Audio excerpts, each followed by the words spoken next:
जय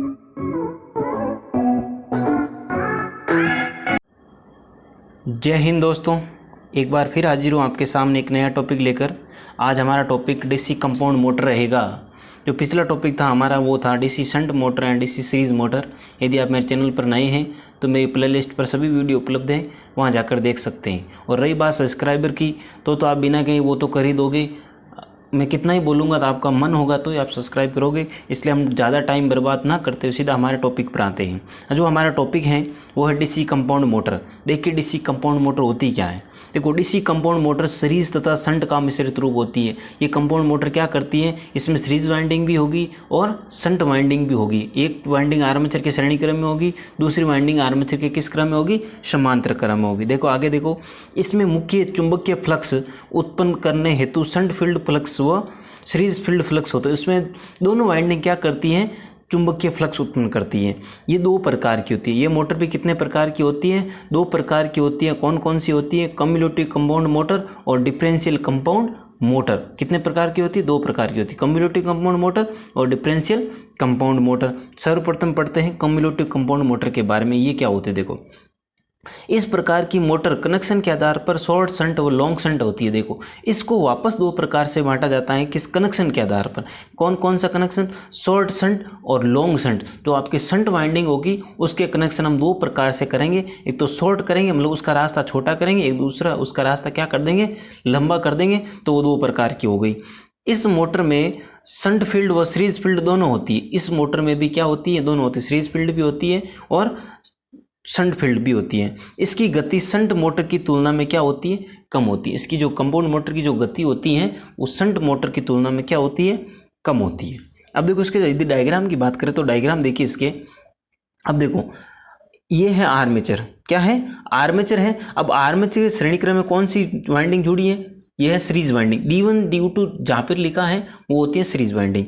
और यहाँ पर देखिए ये है आपके कौन सी वाइंडिंग, शंट वाइंडिंग। जहाँ पर E1 E2 लिखा है यहाँ पर है क्या है, शंट वाइंडिंग। अब इनका जो फ्लक्स की दिशा इस प्रकार है, इसकी भी फ्लक्स की दिशा किस ओर है, नीचे की ओर है। दोनों की फ्लक्स की दिशा क्या है, समान है। अब ये देखो लॉन्ग शंट कैसे हुई, यहाँ से देखिए पूरा का पूरा रास्ता कवर कर रही है। इसका मतलब देखो इसका रास्ता लंबा है। जो शंट वाइंडिंग है इसका रास्ता क्या है, लंबा है, इसलिए इसको बोल दिया लॉन्ग शंट। शॉर्ट शंट का मतलब होता है जो शंट वाइंडिंग होती है उसका रास्ता यहाँ पर देखिए छोटा कर दिया। चित्र सेम है, लेकिन जो शंट वाइंडिंग है उसका जोड़ने का तरीका थोड़ा क्या हो गया, अलग हो गया। अलग होने से इसको क्या कर दिया हम, short shunt compound cumulative compound motor कहते हैं। ठीक है, आगे देखते हैं। अगला है डिफरेंशियल कंपाउंड मोटर। अब देखो डिफरेंशियल कंपाउंड मोटर होती क्या है। डिफरेंशियल कंपाउंड मोटर में shunt field flux series field flux का विरोधी होता है। देखो ये क्या करता है, दोनों फ्लक्स एक दूसरे का क्या होते हैं, विरोधी होते हैं। वो किस प्रकार होते हैं आगे डायग्राम में देखेंगे हम।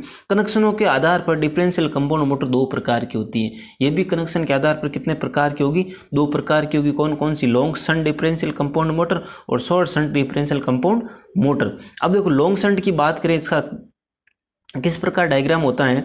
देखिए यहाँ पर ये आर्मेचर है। आर्मेचर के जो श्रेणी क्रम में ये सीरीज वाइंडिंग को कैसे जोड़ना, इस प्रकार इसकी जो दिशा होती है, देखो दिशा यहाँ पर चेंज हो गई।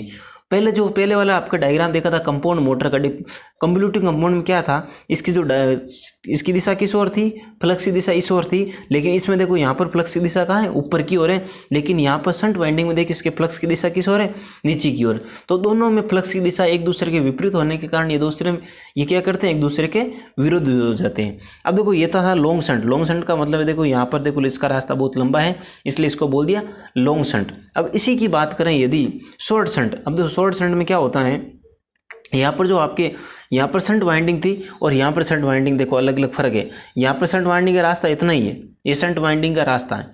देखो फिर देखो यहाँ पर देखिए फ्लक्स एक दूसरे के विरुद्ध। देखो यहाँ पर इसका रास्ता इधर है, लेकिन जो आपके सीरीज वाइंडिंग है उसका जो फ्लक्स है उसकी डायरेक्शन किस ओर है, ऊपर की ओर है।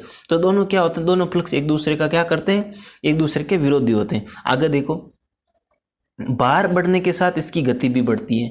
इस मोटर की क्या खासियत है, जब भार बढ़ेगा तो इसकी गति भी बढ़ेगी, क्योंकि भार बढ़ने के साथ में कुल चुंबक फ्लक्स में क्या आती है, कमी आती है। दोस्तों ये दोनों चीज़ें बहुत ही इंपॉर्टेंट है, ये वाली और नीचे ये वाले दोनों चीज़ बहुत ही इस मोटर के लिए बहुत ही इंपॉर्टेंट है। तो आशा करता हूँ दोस्तों दोनों मोटर आपको अच्छे से समझ में आ गई होगी।